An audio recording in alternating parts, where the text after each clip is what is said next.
so we are ready to add satin stitch to our hoop today, along with the stitches we did last week. Thread a needle with 3 strands of embroidery thread, and then just tie a knot in the end and trim the excess like I've done here. Now for these stitches I'm using threads from my loose ends jar. It's a really good way to make the most of all those still usable bits of thread, so just pop them all in a jar or a box or something like that, and they'll be really handy for learning these stitches. Okay, so I'm going to draw on the hoop. I didn't do this last week, but it's actually quite helpful for satin stitch. So I'm just going to draw a little shape here using the erasable pen, and you'll be able to see how the ink disappears if you've not seen one of these pens before. Okay, so basically with satin stitch, you're trying to cover these edges in a lot of stitches and get a nice smooth finish if you can. So I'm just going to bring my needle up through the fabric to one side of the shape, and I'm going to use my needle just to track over the other side because I want the line to be nice and straight. That's the key to satin stitch, keeping the stitches nice and straight and level. Okay, there we go. Essentially what I've done at the moment is one single straight stitch. Now with satin stitch you might think that you do all of the stitches close together, all bunched up, but actually I don't think that gives quite as neat a finish. So I'm just going to unhook that little bit of thread that's coming through, even though I've trimmed it. Never mind, that doesn't matter. So the key to satin stitch is actually doing your stitching with a few little gaps and then going back and filling them in. You'll find that that gives a much neater overall effect. So I've got these 3 stitches here, and now I'm going to continue stitching in the same way, but I'm going to fill in the gaps. Okay, and you'll see that that nice, smooth, filled in texture will start to build up here. Okay, so keep stitching in the same way.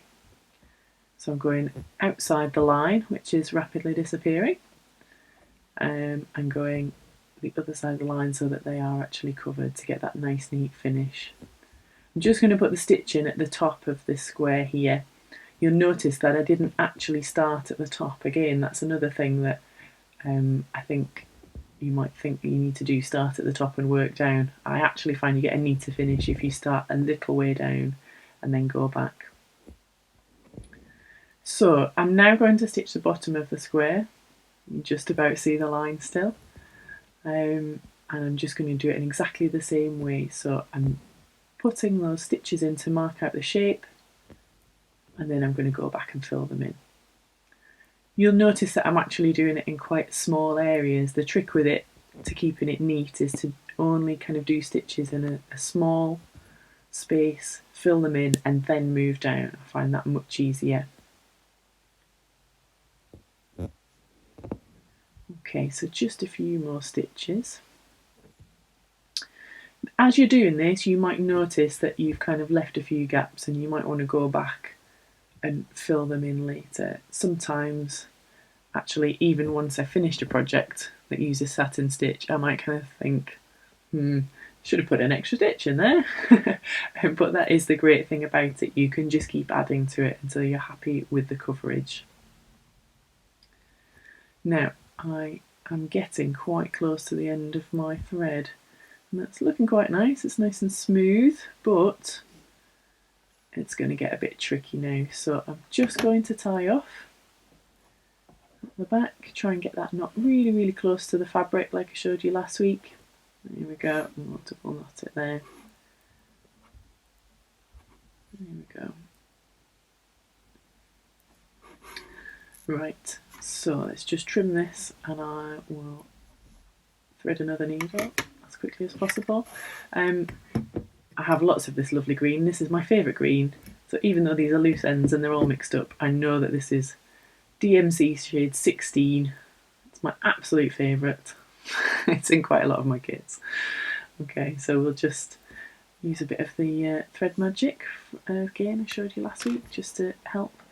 I find that this is super helpful for satin stitch. It just really helps the thread move through the fabric really nicely, and it'll keep it in great condition once it's finished as well. So see if I can thread a needle on camera. Oh, first time, that's pretty good. Excellent, right. Okay, so yeah, so if you get to sort of the end of a shape or whatever it is that you're stitching with satin stitch, don't leave yourself with a really short thread because it's really hard to tie the knot in the back there. Okay, so make sure that you're giving yourself enough thread to finish that shape. So just check the tension again, check that you're happy with it. And we're just going to go in, and I just want to put a few more stitches in to fill. It looks like it's covered, but if you looked really, really closely, you'll see that there are a few gaps. And the really great thing about this technique, about stitching with little gaps and then filling in, is that the threads kind of settle really nicely. They're not kind of jostling for space. And if you stitch the stitches right next to each other, they do seem to do that a bit more. Whereas if you give them a bit more room, and they've got that space to just sort of settle in and go nice and flat. You can see that there. Maybe one more. There's a little gap. Let's put that extra stitch in there. There we go.